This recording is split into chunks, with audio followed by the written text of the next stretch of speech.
Welcome to Sip, Sell, Repeat, the real estate podcast for women who know success is best served with a great cup of coffee or a well-earned glass of wine. I'm Dr. Cynthia Tant, your go-to real estate expert, here to help you navigate the market with strategy, style, and a little bit of fun. Whether you're flipping your first property, scaling your portfolio, or just dreaming about your next big move, this is the place for you. So grab your drink of choice, settle in, and let's sip, sell, and repeat our way to success. Let's get started. Good evening. I am so excited because the person that we're going to be talking to tonight is Vernessa Broddie. And Vernessa, you are out of the DC, Maryland market. Is that correct? Yes, I am. Yes, I All am. right. That's great. For those of you who don't know, my name is Dr. Cynthia Tant, and we're at Sip, Sell, Repeat in real estate. I'm located in the Pensacola, Florida area. I've been an investor to begin with. Then I ended up in my own brokerage. I have long-term rentals, short-term rentals, basically a one-stop shop. Interested in the Pensacola area, I'm the gal that you want to talk with. But I want to spend some more time with Vernessa. Is it Vernessa? That's correct, Vernessa. It is I'm so Vernessa, sorry. yes. She's a licensed real estate agent in DC and Maryland. That must be a crazy area to work in real estate, I should say. Everybody's a real estate agent. Yeah, exactly. Okay. She loves providing professional, responsive, and attentive real estate services to both home buyers and sellers. 7 years of experience in the industry, getting a later start than a lot of realtors have. But she's been a top producer for over 6 consecutive years with over 32 million in sales volume. So she's bringing her experience in her transaction, but she has a background that includes more than 40 years in human services. Oh my gosh. And advanced negotiation training, which we definitely need in real estate, and also interpersonal skills. So her commitment is to address each client's specific needs and to deliver exceptional outcomes in every real estate transaction, whether it's a purchase or a sale.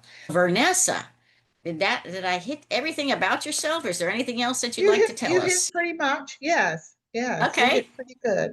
Okay. Start off with a little bit about yourself because you did tell me that you didn't even get started in real estate till you were 50. Oh, should I say this? Am I allowed to say your age? You can. Okay. I'm I'm okay. just making sure. Until I was 58 years old. Years I old. did Okay. not And get so this started. journey to get into real estate, what brought you here? I tell you, I got interested when my kids were maybe 9 and 13, but I would not sacrifice motherhood for going into real estate. I'd already had a full-time job in the government, so that consumed the time. I assessed the playing field and I said I would never be home with my children. So it just went away and did the family, mother, wife thing. And not until my son was in college, he says, Mom, I am going to real estate class. I want to be a realtor. And I was like, really? He's a business administration major. And I'm thinking, real estate, that fits, but I'm surprised. And not until he mentioned it just brought up the past that I had buried. And I was like, you know what? I can do this now. I retired at 55. Awesome. Yep, retired at 55 from human services, did that time Mhm. there, and had by then had retired, stayed off a year, played golf with my girlfriend, stayed in the Great. country club, Great. eating lunch, just having a good time. And I thought, no, it's more to life than retirement. And then I always wanted to own my own business. So what I did do is start up this is my real estate journey. Before going into real estate, I took off a year, did what I wanted to do after retirement, then spent 2 years starting up a family support consulting business for families who have children with autism. And that's my passion. So I stayed with it. And then my son came in all of a sudden and said he wanted to do this. And I thought, oh my goodness, I'll do real estate now. My business is doing pretty good. And I said, let me do something that'll make people happy. Because on the human service side, it's always a crisis. I'm doing Yeah. strategy, recommendations, what we're going to do. And so I said, okay, I'm going to do this. And I got into it.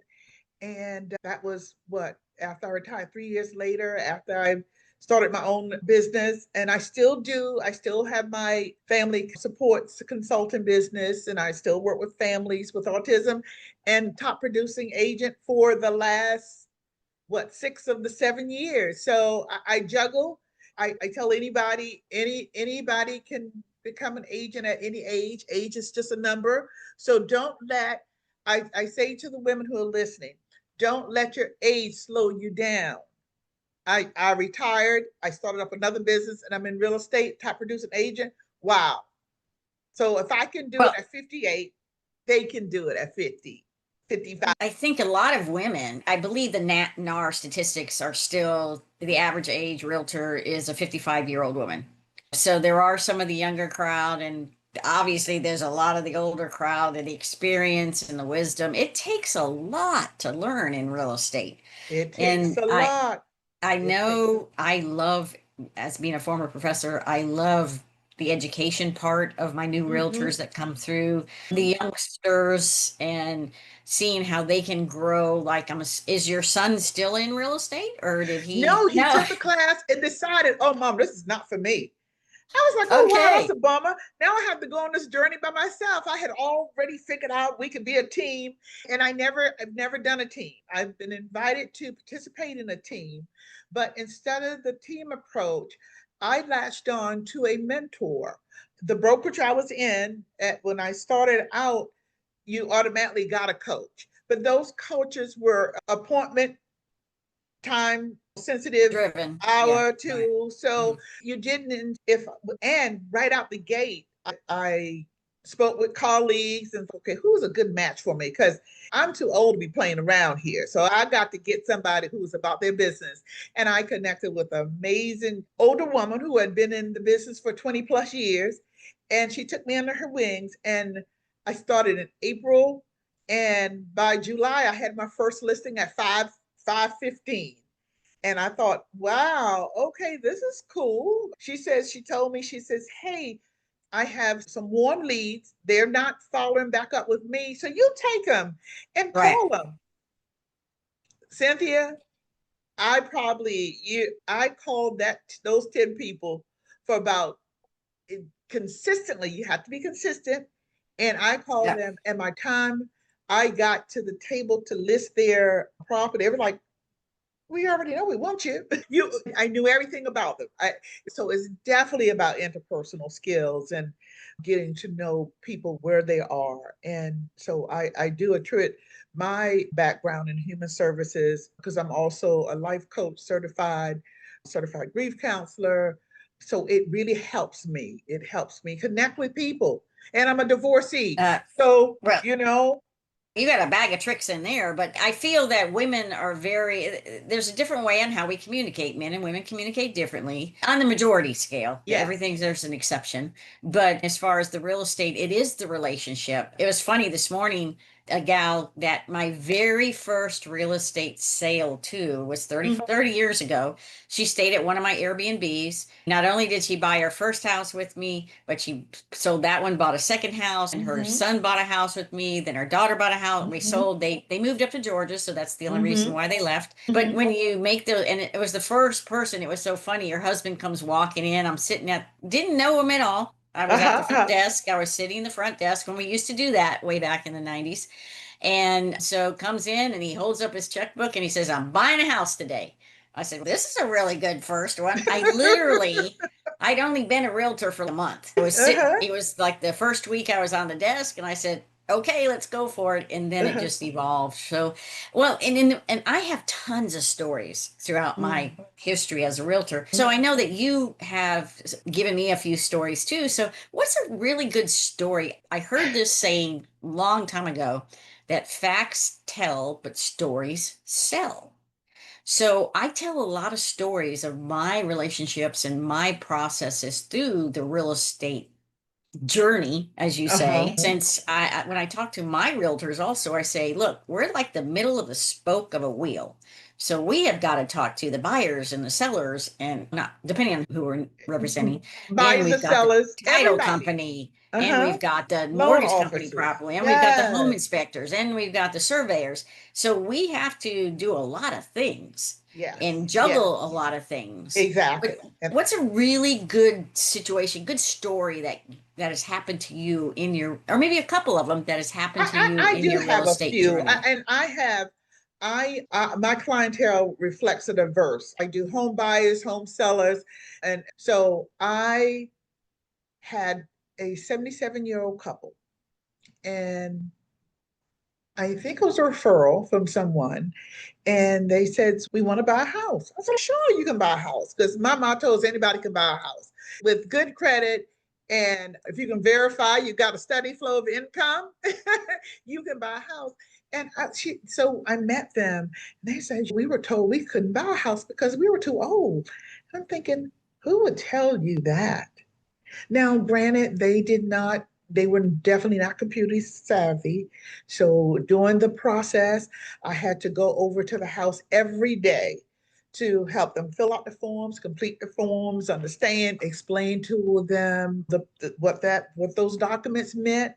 And I'm all about educating. 80% of my clients are first-time home buyers. And I love first-time home buyers because I get to educate them, and I want to educate them because, Cynthia, I remember when my then husband and I purchased our first home. We were 27 and 28, and we were like deers in a headlight. Didn't know all the terminology, and it's okay. Yeah, we're just so happy to purchase a house. We're good. So I take my time and I explain. I work with attorneys, so they want to go through that agreement and those contracts with a fine tooth comb, every line. When I tell you every line, we sit and go over every line of that.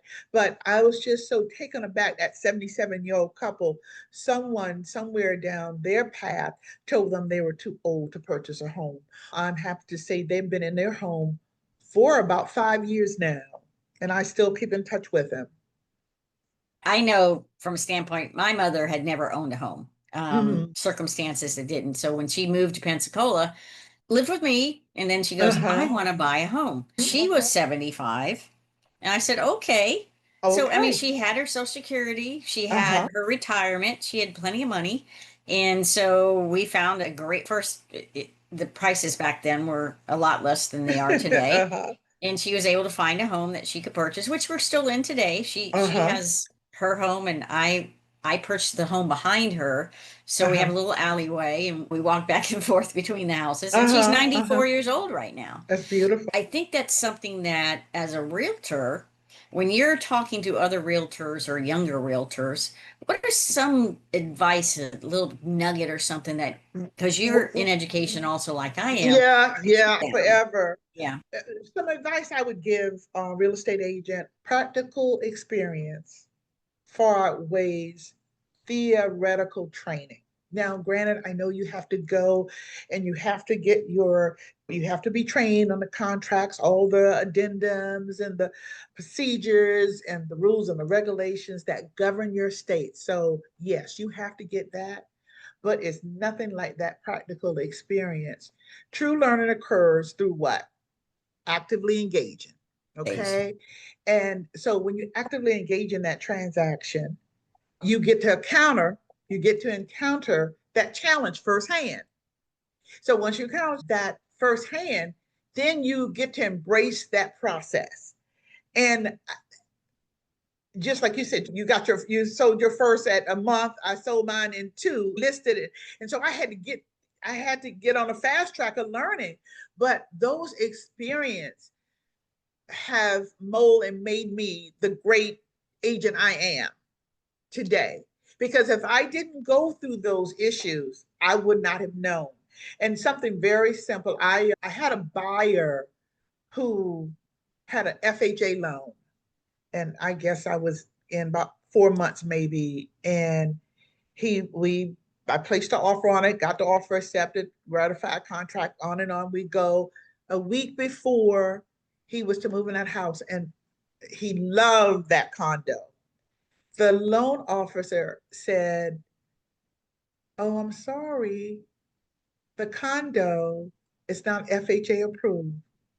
I failed that guy. I failed him. Yeah. I The other thing is practiced not this. necessarily that you failed him, is that the mortgage companies wait till the very end to go through certain things. And so there's only so many things that we can prevent. But like you said, you Yeah, had a mentor, and the mentor really saves a lot of time. I so encourage that yes, of new agents. I said, you can yes, go take yes. all the classes you want, but if you're not out there like doing that practical Uh-huh. experience with a mentor that's actually successful, not just Yes.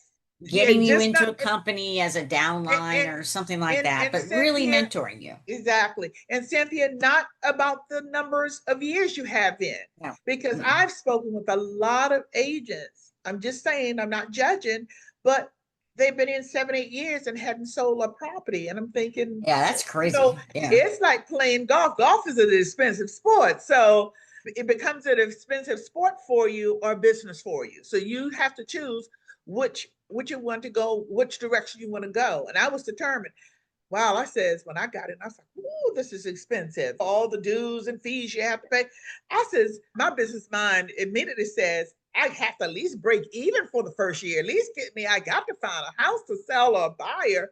But back to failing that client, it taught me, and I didn't fail him. The lender was supposed to know, but I felt as though I failed him because I'm all about Right. customer service, Right. always about giving 100% in. And from that day on, I bet I knew how to go on that website and find FHA approved condos and VA approved condos. So we do Yep. have a responsibility, going back to what you said about they expect us to know everything and be there at all. And Because partially you're it on does that part. come back on us, even though Yes, the yes, real, although the mortgage person dropped the ball, it does yes, come back on us because we're the yes, face. Because it's yes. really interesting since, and I even know people who may have owned a house for 30 or 40 years and now they want to buy a new house, they Uh-huh. haven't bought a house recently. So they don't understand what's going on. Yeah. And with all the different regulations and everything that's come out, and how we're still, I believe, we're still relationship people. Like the I gal agree. that was my first client Uh-huh. that I saw today, we was teasing her granddaughter was sitting there, it's Uh-huh. like 16 years old. And Uh-huh. I said, when you guys were my first clients, and I said, we walked into that first house, and I'm going, I'm just, I don't know how to act yet, but I'm thinking, man, this house really is. It had a pink kitchen. I'm looking at it, I'm going, oh, really? So I'm conversing with them and everything. And I Uh-huh. said, a pink kitchen? And she goes, yeah, that was horrendous, but we wanted the house. Right, But we right. got the house, and then we had a hurricane. And so it ended up getting destroyed basically. And Uh-huh. so had to sell it out. And so then they did the van. There was a van in the garage, and the buyer Uh-huh. says, I'll buy the van too. I go, okay, we're going to do Uh, this. So, yeah, a lot of things that happen prior to the closing table or at the closing table that maybe haven't come up in the past. One of my very good right, friends, she was on the right. podcast at the beginning of the week, and she's a real estate attorney. And Uh-huh. we've done deals for the last 25 years. And so Uh-huh. one of the things that she brought up that was very important that I felt was, because I asked her, I said, what happens at the closing table? What are some of the mistakes that are made that maybe a realtor could have caught in the beginning? Uh-huh. And because everything's contractual. Exactly, And exactly. and her biggest thing, she goes, what's the personal property that's in the house or not in the house? Because way back a while, Mhm. refrigerators on our contract were not in the contract. Uh-huh. So we were at the closing table. We had gone and done a walkthrough, big printed things. I said a refrigerator is supposed to be there for the buyer. There's no refrigerator. Where the table go, there's no refrigerator. The sellers were saying our agent, which wasn't me, I was representing the buyer, Uh-huh. said that we could sell a refrigerator. And Carrie Ann's going, nope, that's not going to be the case. So you got to decide who's putting the refrigerator or giving compensation for the refrigerator. But those sellers Exactly. were so upset Uh-huh. because their realtor wasn't acknowledging that she made a mistake. And Hmm. so they paid the money out. And then we walked out the door, and they said to me, they go, we have several other houses. Would you like to talk to us about listing? I said, okay. I Well, didn't do anything wrong. I did everything right on my client's behalf. But I think that as we go, and I'm going to answer this or ask this question for you uh-huh. too.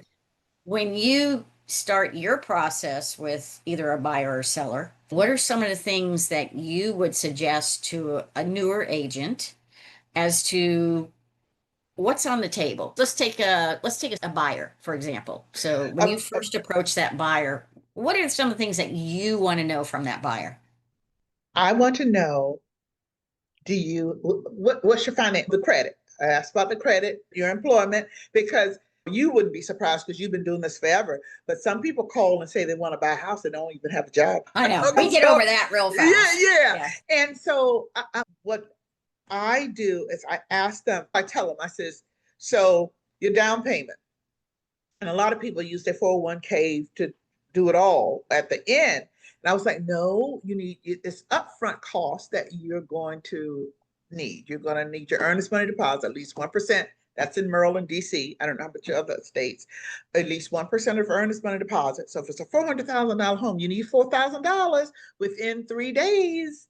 I says, and if you're getting a property inspection, that's about 600, 700, depending on the square footage.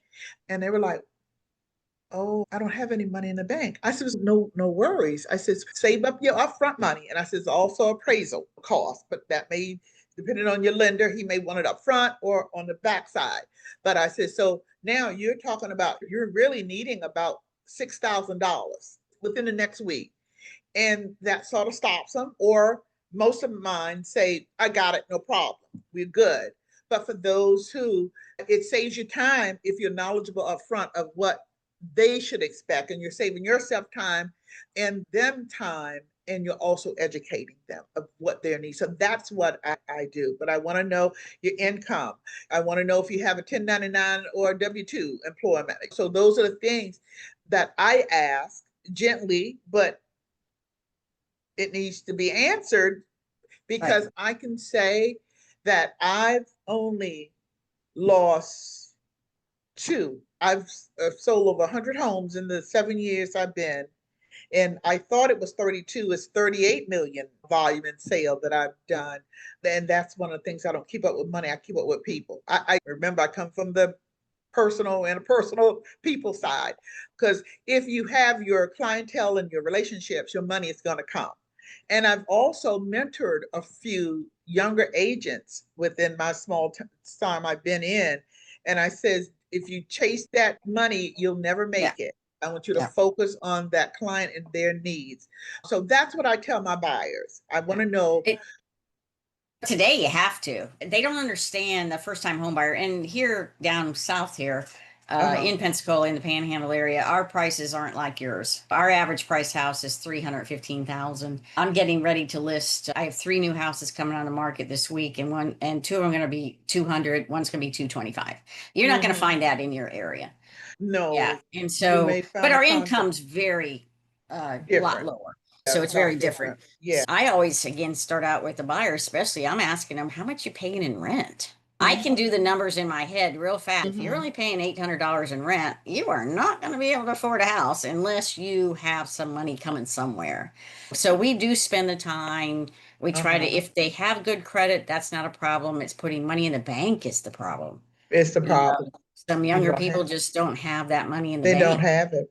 Yeah. Or they have it in the bank and they do something stupid by buying a car or, oh, Yeah. I'm going to get this And house I and I'm going to tell buy a them, house full of furniture. No, yeah, you're and I not.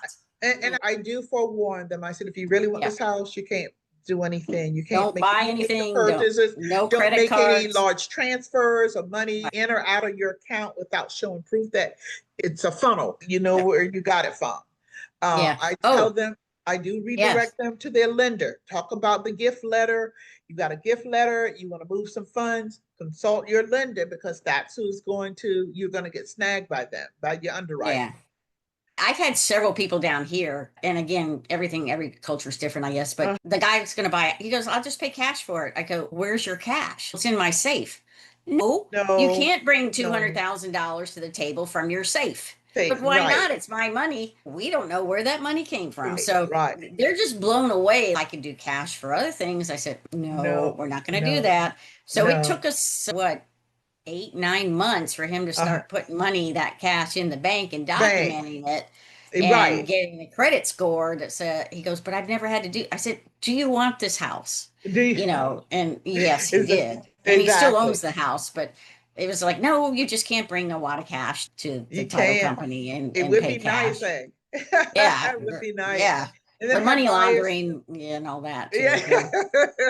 And I have buyers who want a $400,000 home, but they only pre-approved for 300. Really Okay. good saying I say to people when I first get that buyer, go, have you been pre-approved? I And they do go, that. no, we've been told we have to. And I said, okay, the reason you have to do that, because I would hate to go show you houses that you really love, Yes. but then can't qualify for. But on the other hand, I don't want to show you houses that you're going, oh, I'm never going to live there when we can do something better for you. Exactly. So they understand the Yeah, concept. yeah. I said it's like walking in the dark. You can't see, so we need a guide, and that pre-approval letter is our guide. Yes. Yeah. And then, so what's another story? Can you think of another story that, of a client Um, that you had that you walked them through? And maybe one of the ones that you said you lost. Do you know why you lost that one? Do you One, remember? I lost that because I shared with Or the the condo was condo not pre-approved, and the right. other one I lost was it wasn't on my side, and I rooted and rooted for this person. I listed a property, but they didn't have their documentation legal, and I Documentation. was like, Yeah. wow, that's So you were the listing agent. So the yes. buyer, the buyer was good for you, but they didn't have the correct They didn't have documentation. the documentation. And I extended, Yeah. I said, I know my seller won't extend it again for you to find or try to get documentation. If you don't have it, you don't have it. But yeah, that Right. was a little disheartening. How's your market going up there in the DC, Maryland area right now? What are you seeing in general of the market? Because yours is Uh, pretty volatile market, I'm yeah, sure. and it homes are sitting longer. Okay. And it's interesting because I had two listings and listed one, it was a condo, and it depends on the price point. So anything Yep. maybe 450 or higher, no, because you got less people that qualify for those higher price points. And I had one, it was 315. It was a townhouse, condo townhouse. And I listed it on Thursday, had an open house on Saturday, got it under contract on Monday. Whereas I have a single family at 500 and it's just sitting there. It's sitting there. It's priced right, a check, and but nobody's biting. Now I got a lot of attention. People are going in the Right. tour, and it is an older home. One thing, buyers are looking for turnkey. Yeah. I was just going to say that. They want Yes, to just walk in right yeah, now. They yeah. don't want to repair anything. They're No. not willing to because before the interest rate's so low, before we go back a couple of years, Uh those huh. interest rates were so low, they would take anything they could get and they were paying Exactly. stupid prices like Exactly. Yeah. That. peanuts. Yeah. Yeah. During that time, I So, was like, so no. are you Uh huh. getting the big question? When are the interest rates going to go down? Yes. What are And you and and saying? and Yeah. what happened? I had six buyers that walked away. They said they're not doing it. You had 3% for a long time, 3.5, then you jump from 5 to 6. So I tell them, those saying you're engaged to your interest rate and married to your house. So you'll have an opportunity to refi, maybe not now, or I tell them you can buy down your points. Yep. Now nobody wants to buy down Or the points. Yeah. or the seller. We're seeing in our market that the seller is providing closing You costs close to buying now down the rates. this time. Yeah. I'll say in the last 3 months that I Yep. can get some closing help. Before then, the last 3 years, none. Yeah. But No, that yes, wasn't they're gonna happen. now. And I just told her one of my buyers who's sitting out waiting for the interest rate to drop. I says the strategy is to. I said the sellers are giving closing help now, so you can take that money and buy down your points.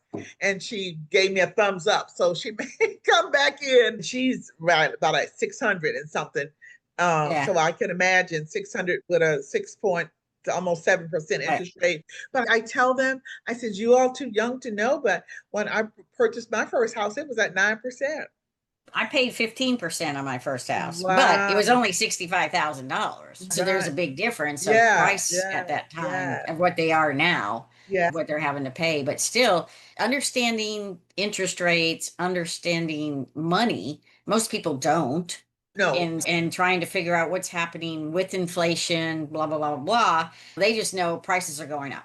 Yes. So I Yes. try to relate to, okay, so if it's within reason of what they're looking for based on what their rent is, Uh, if their rent is comparable, I go, so what you're telling me is that even though your rent is $1,800, uh-huh. you're willing to pay that rent for another year in hopes that the interest rate will come down versus finding a house that you pay for $2,000 a month. Just putting the numbers out to Yeah, them and putting them go, out. Yes. yeah, and Yes. that big Yes. question light bulb goes on, and they Yes. go, okay, that doesn't make any sense. Yes. And because I'm a landlord, I own investment property, rental Uh-huh. property. I say, I'll be glad to take your money to pay for my investment. They look at me like, really? I said, no, really. That's what you, as a renter, as a tenant, it is Uh-huh. your job to pay my mortgage. If I have a mortgage, Exactly. some of I Uh-huh. don't. It's your job to pay my mortgage. And they look at me Right. like, really? I said, that's what Yeah. it is. So Yeah. let's see a way that we can get you in a house. It doesn't have to be in 30 days or 60 days. Uh-huh. But if you really want this house at a younger age, and a lot of first time home buyers are now in their 30s, Young. They're, yeah, yeah. 20s and 30s. And yeah, 30s. Let's see what we can do. Let's see how we're Uh-huh. going to do it. And if it's the Uh-huh. credit or if it's making sure that the income, we have a lot, we're a vacation destination. So we have a lot of Uh-huh. servers and restaurants and hotel people and stuff. And well, you got to have to claim those tips. It's nice not to have, Right. take that Yes. cash, but if you really want something in the future, when you said you had your mentor, okay, which I believe totally in mentors too, what do you think was a nugget or two again of what she or he said to you during that process that really stuck with you, or even the process of the contract itself, or what is something that you can remember? What she told me, always be on time. She says, Yeah. always Ugh. be on time. She says, Yeah. because realtors have a bad rep of not being on time, and nobody expects realtors to be on time. So you be there 15 minutes before. I was like, oh, okay. And That's the answer your phone. What about answering your yeah, phone? I'm always on my phone. She didn't, and she says, in this business, you need to check behind everyone. Yeah. Just Oh, great. check Great. behind, check behind. That's excellent because Yeah, we're usually doing everybody else's work if we're yeah, doing it correctly. I like that check behind yeah, a check comment. behind. Yeah, Yeah. you check. Um, And back when, if I knew that then, I would have checked behind to make sure. Now I check ahead of time to make sure. yeah. But that's why that practical experience is so, I've learned so much. I tell you, Cynthia, my second listing, believing this is a good story for new agents because it is important to get I had a listing and my client said, I said, how much do you own on how much is your payoff? And they gave me a number. And I said, oh, yeah, okay, we can sell it for this, and this is what you all will get. I said, do you have, because my mentor did say documentation, Get the see paperwork. Yeah. documentation. Yeah. Yeah. And so she says, we don't have the latest. We don't have the latest. We don't have this month. I'll have to give it to you when it comes in the mail. I went on and I listed it standard sale. She called me back the next week and she says, oh, Miss Broddie. I says, yes, ma'am. She says, we owe far more than what you list that property for. Oh gosh. I panicked. I was like, oh, you do? Yeah, she says, a lot more. And she said, so I said, so I called my mentor. I said, they said that I had to take this. I know I have to take this house off the market because they said they owe more than what they. She says, no. She says, just do a short sale addendum. Start that process. Found out also that she had filed bankruptcy. Oh, yeah. It was, and I'm telling you, there was someone greater than me on and in my mentor on my side. She had filed, so I talked to the attorney, and in the state of Maryland, you got to get a short sale Attorney. attorney. So I got them, and I talked to the broker attorney because now she's saying she says no, but I rescinded it, I pulled it back. Now the rule is it got to be 30 days, and I was like, oh my goodness. When she got the letter back, I got it about 2 days. And if she would have signed 2 days earlier, it would have been null and void. Although we would have gone a short sale route. Right. Got to get that documentation. You got to get. If you don't take their word, and they may mean it. And what I also learned with one, if you owe IRS, you owe IRS, it's a problem. Yeah. It's a problem. Yeah, they're not going to let you, yeah, get away with it, if Yeah. especially depending on the numbers or whatever the Yes. case may be. But And I had two transactions. I had a listing, and my client had purchased a property. So she was under contract, and I listed her property. The buyers owed IRS, and they said because of COVID, they called somebody and made an arrangement, but the lender wanted to have that actual payment documentation that you promised it, because they were paying, but they didn't have the documentation.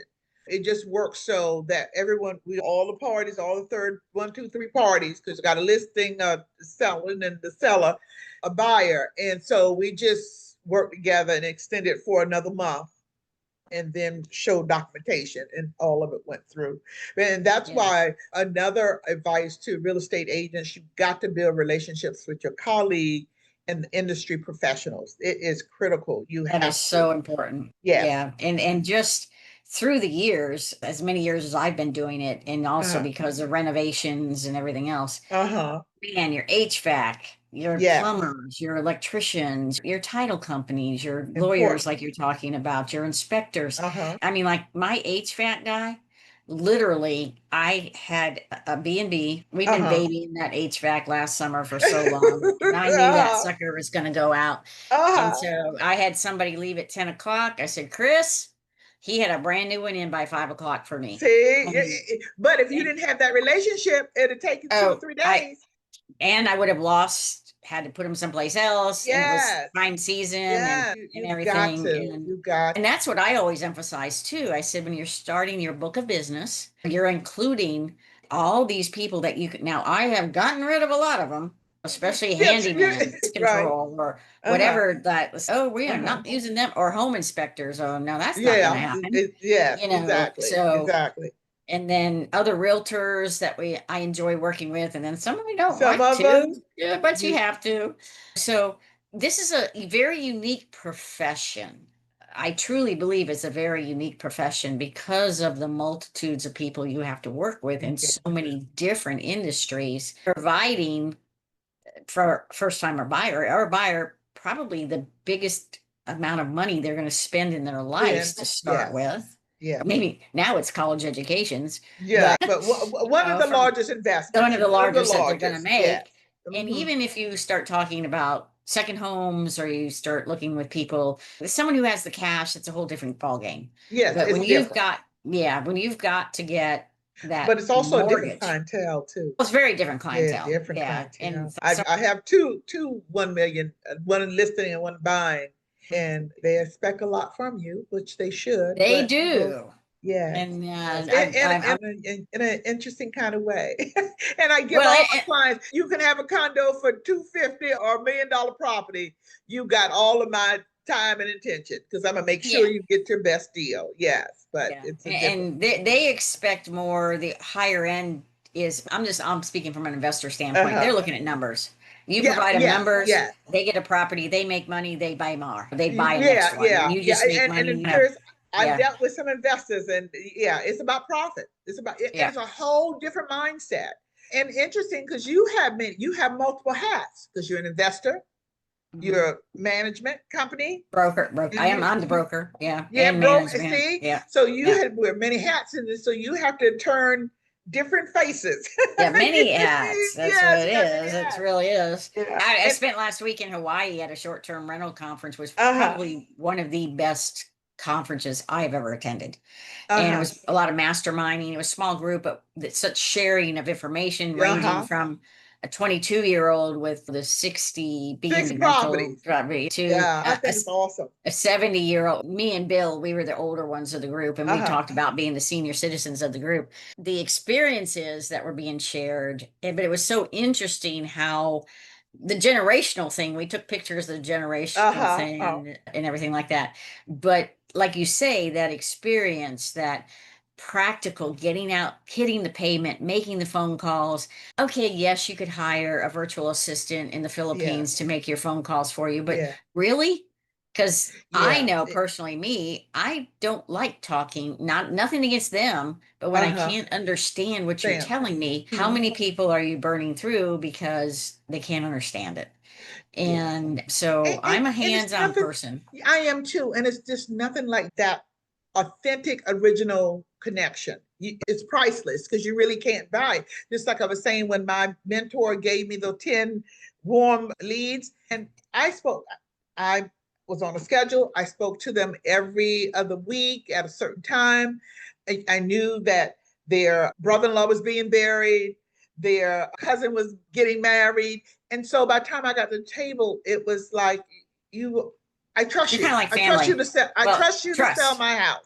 Yes, Yes, I trust trust. you to sell Yeah. my house. And Developing one that thing, trust. because we Yeah. were about to run out of time, is Yeah. one thing I would advise a new real estate agent. Because when I got in, it was like, oh, I'm a listing agent, I'm a buy agent. Don't box yourself in.